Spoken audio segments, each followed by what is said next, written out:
ओम शांति 12 मई 2026। आज बाबा ने बहुत ही गहरे और शक्तिशाली महावाक्य सुनाए हैं, तो शांत मन से पूरी वीडियो को जरूर देखिएगा। बाबा ने कहा, सच्चे दिल पर साहिब राजी होता है।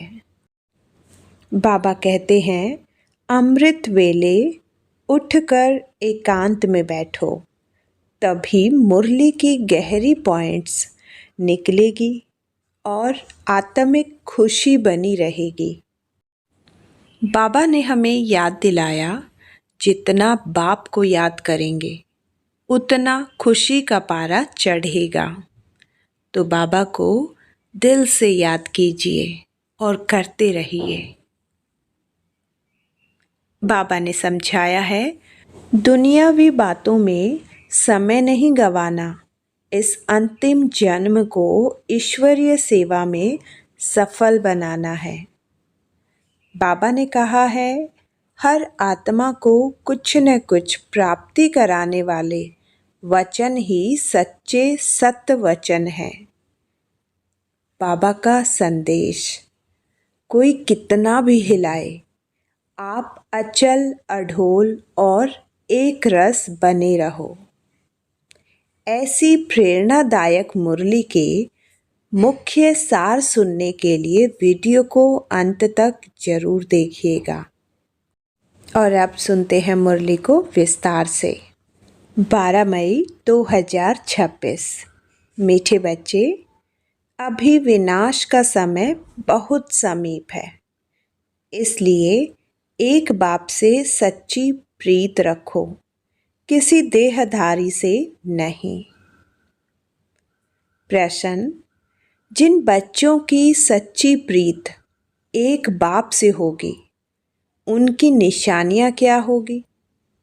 उत्तर, नंबर 1, उनका बुद्धि योग किसी भी देहधारी की तरफ जा नहीं सकता। वह आपस में एक दो के आशिक माशूक नहीं बनेंगे।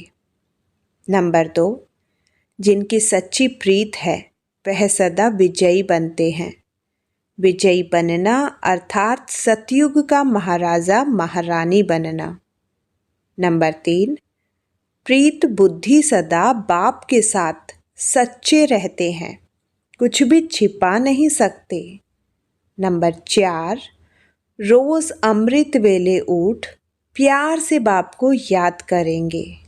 नंबर 5, दधीची ऋषि की तरह सर्विस में हड्डियां देंगे। नंबर 6, उनकी बुद्धि दुनियावी बातों में भटक नहीं सकती। गीत, न वह हमसे जुदा होंगे। ओम शांति।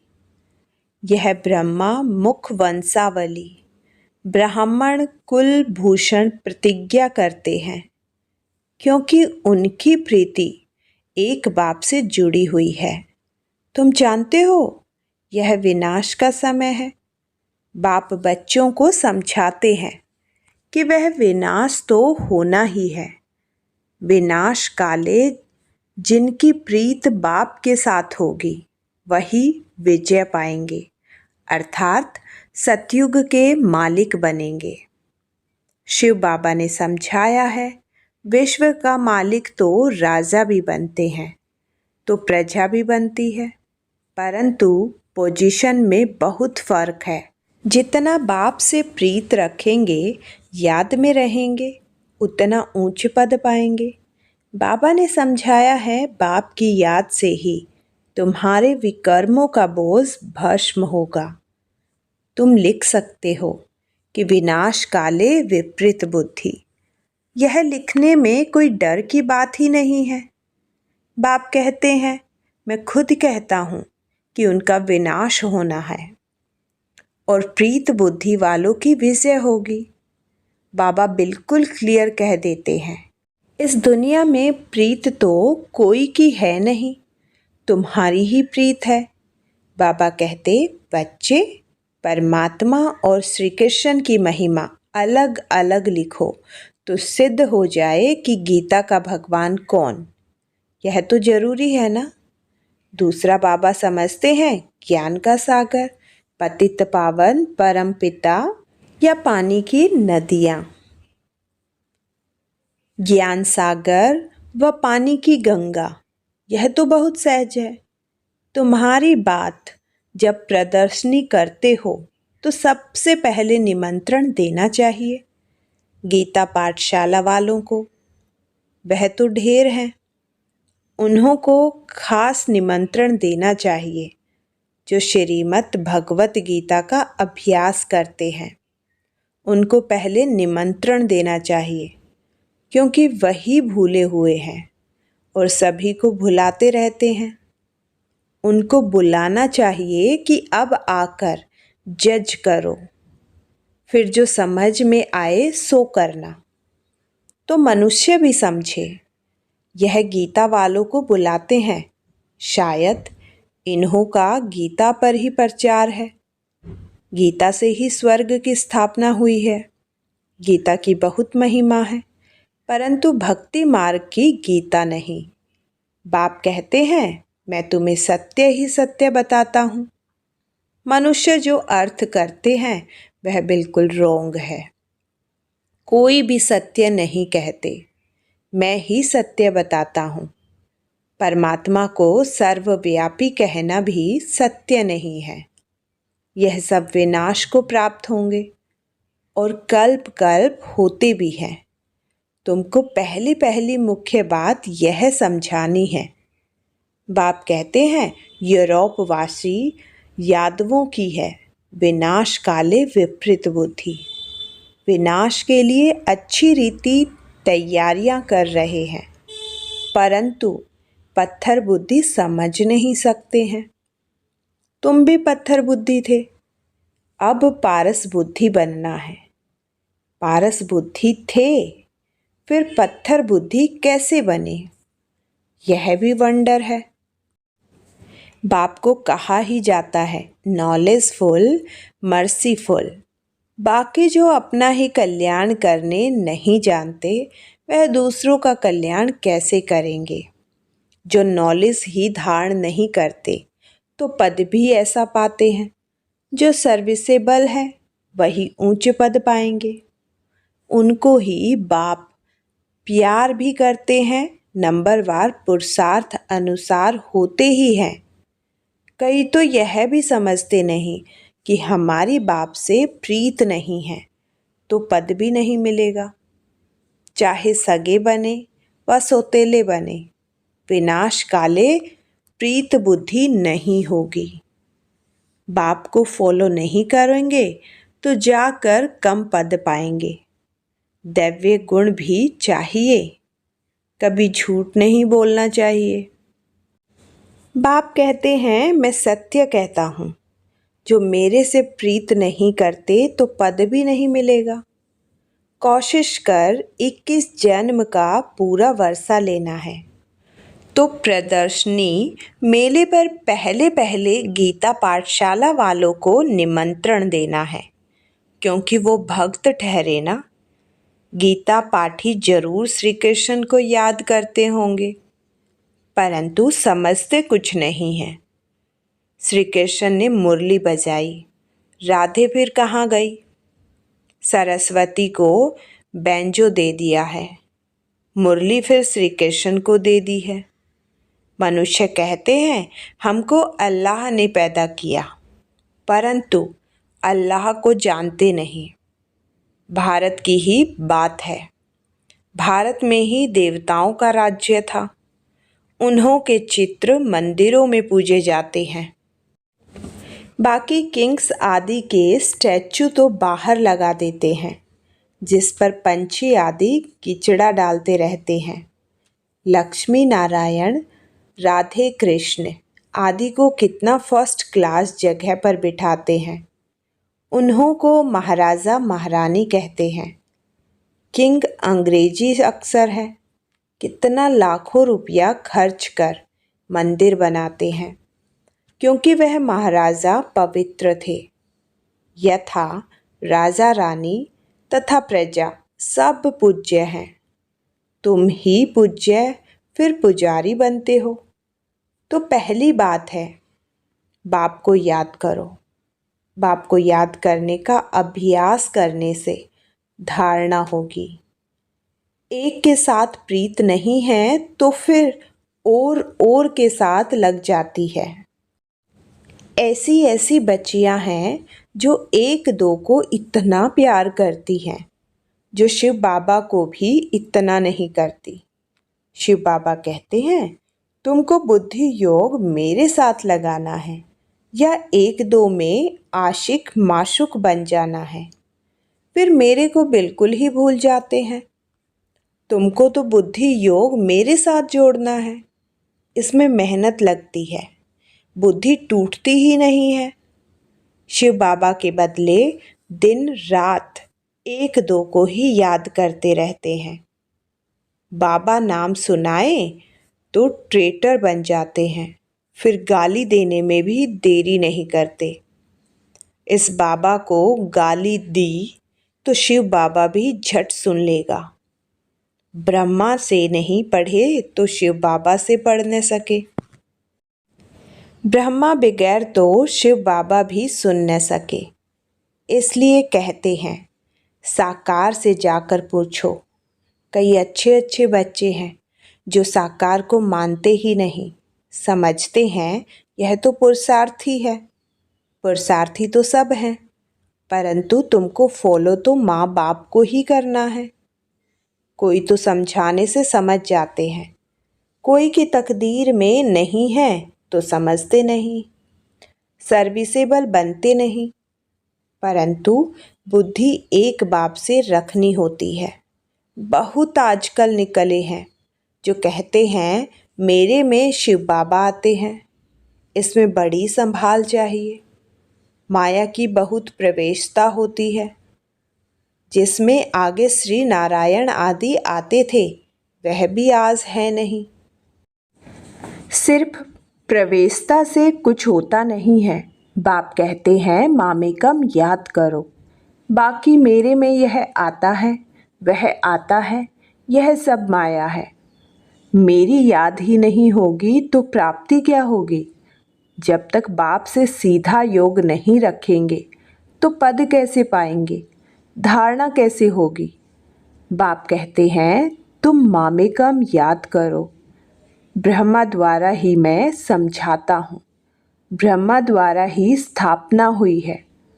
त्रिमूर्ति भी जरूर चाहिए।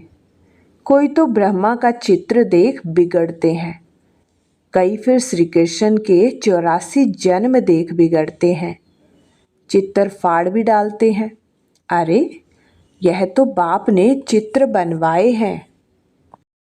तो बाप बच्चों को समझाते हैं, भूलो मत, सिर्फ बाप को याद करते रहो। बांधेलियों को भी रडियां नहीं मारनी है, घर में बैठे बाप को याद करती रहो। बांधेलियों को तो और ही ऊंच पद मिल सकता है।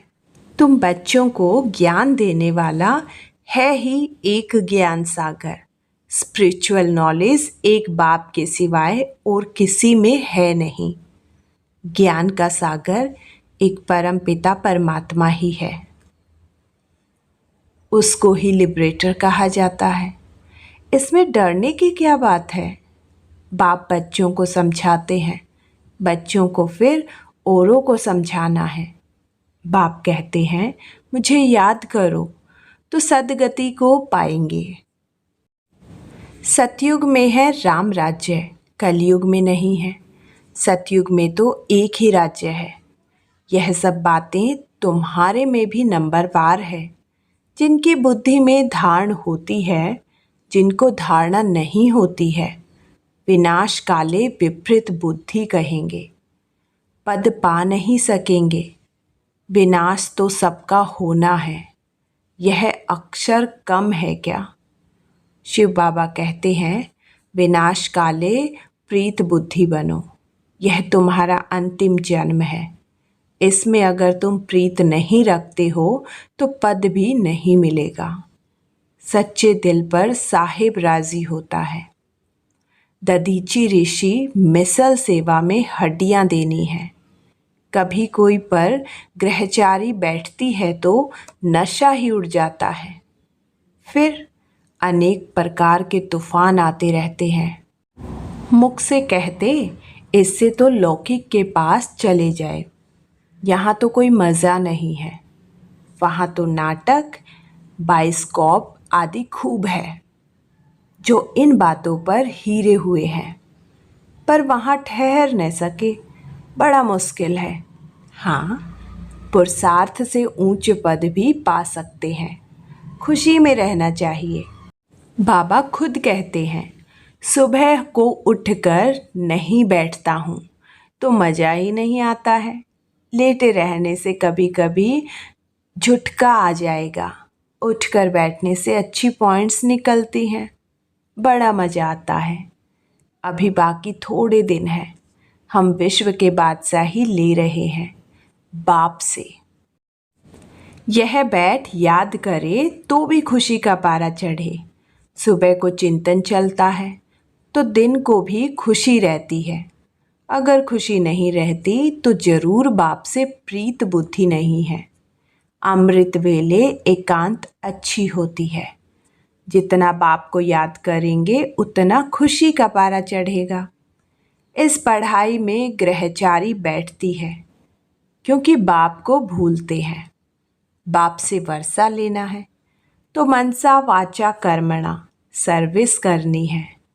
इस सर्विस में ही यह अंतिम जन्म व्यतीत करना है। अगर और दुनियावी बातों में लग गए तो फिर यह सर्विस कब करेंगे? कल कल करते मर जाएंगे। बाप आए ही हैं स्वर्ग में ले जाने के लिए। यहाँ तो लड़ाई में कितने मरते हैं, कितनों को दुख होता होगा। वहाँ तो लड़ाई आदि होगी नहीं। यह सब पिछाड़ी के हैं, सब खत्म होने हैं। निधन के ऐसे मरेंगे, धनी के जो होंगे वह राज्य भाग्य पाएंगे। प्रदर्शनी में भी समझाना है कि हम अपनी कमाई से, अपने ही तन मन धन से अपना राज्य स्थापन कर रहे हैं। हम भीख नहीं मांगते हैं, जरूरत ही नहीं है। ढेर भाई बहन इकट्ठे होकर राजधानी स्थापन करते हैं। तुम करोड़ इकट्ठा कर अपना विनाश करते हो। हम पाई पाई इकट्ठा कर विश्व का मालिक बनते हैं। कितनी वंडरफुल बात है।